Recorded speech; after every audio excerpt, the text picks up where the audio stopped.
The removal of sentimental ornaments from graves at St Paul's Church, Langleybury, has upset grieving families. One local resident who wishes to remain anonymous was devastated by the ornaments removed from his parents' graves.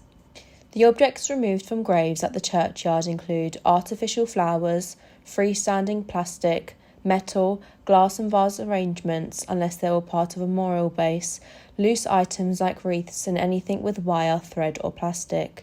The resident expressed concern as he said, St Lawrence Church in Abbots Langley has the same rules and regulations as St Paul's Church, Langleybury. However, there are many graves with artificial flowers and flower pots there. This is how graveyards should be. People should be allowed to put loose items, wreaths, pot plants, plastic flowers, because it expresses that their loved ones have been there and they're being remembered. When you see an empty grave, when there's nothing on there, it looks very sad to me.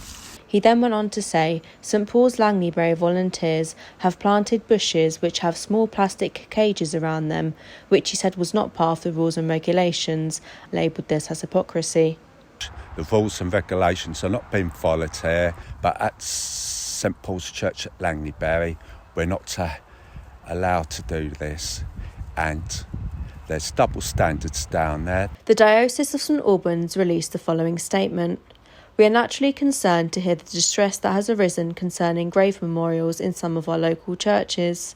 While the diocese offers best practice guidelines for the care and maintenance of churchyards, there are also statutory regulations which must be followed. The governing body of each parish interprets and implements the churchyard regulations. We always recommend that discussions take place with our diocesan staff who are responsible for supporting the parishes with regard to churchyards. Christina Pantelli, My Local News.